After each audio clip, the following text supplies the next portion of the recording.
Hey, what's up mga kaballers? Maligayang pagbabalik sa aking channel. Halina't pag-usapan natin ang balitang Stephen Curry out na sa Warriors. May inamin na kay Mike Dunleavy Jr.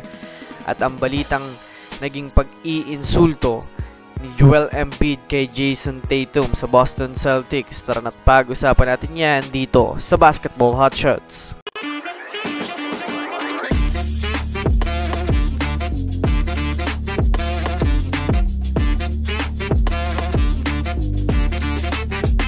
Una nga muna tayong dumako mga kaballers sa balita patungkol sa sinabi ni Joel Embiid kay Jason Tatum sa nagawang pagkampyon ng Boston Celtics. Well, alam naman nga po ng lahat na Boston Celtics ngayon ang nagkampyon sa NBA. Kung makikita nga po natin mga kaballers, naging successful ang nagawang lineup ng Boston Celtics.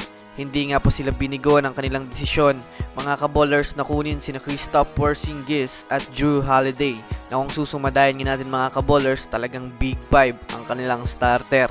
Samahan mo pa mga kaballers na mayroon pa silang magagaling na shooter sa second unit kaya naman masasabi talagang malakas ang naging lineup ng Boston Celtics ng nagdaang season ngayon.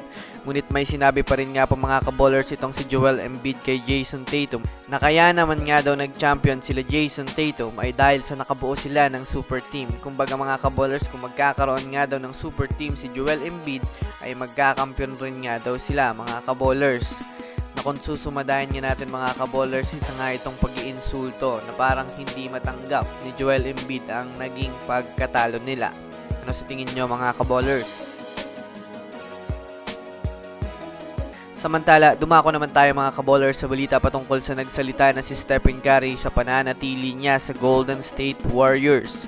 Well, alam naman nga po natin mga kaballers na wala pang masyadong move ang Warriors upang mabigyan si Stephen Curry ng magandang lineup para sa susunod na season.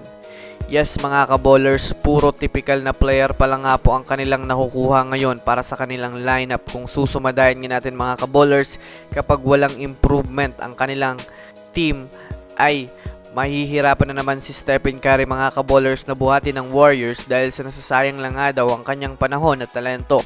Kaya naman nagsalita na nga itong si Stephen Curry na handa na nga daw siyang umalis sa Warriors kung sakasakaling mapunta na naman ang Warriors sa ibaba ng NBA. Kumbaga mga kaballers, isang malaking banta nga ito para kay Mike Dunleavy Jr. na kung sakaling hindi pa siya makagawa ng move ay maaaring mawala sa kanila itong si Stephen Curry. At pag nawala naman nga po mga kaballers itong si Stephen Curry sa Warriors ay hihina ang chance nilang makakuha pa ng kampyonato. Kaya galaw-galaw na Mike Dunleavy Jr. So that's it for today's video mga kaballers. Yun lang ang ating pag-uusapan sa ngayon. Pindutin ang subscribe and hit nyo na rin ang notification bell para sa mga susunod na updates sa mundo ng basketball. Again, this is Basketball Hotshots. Thanks for watching.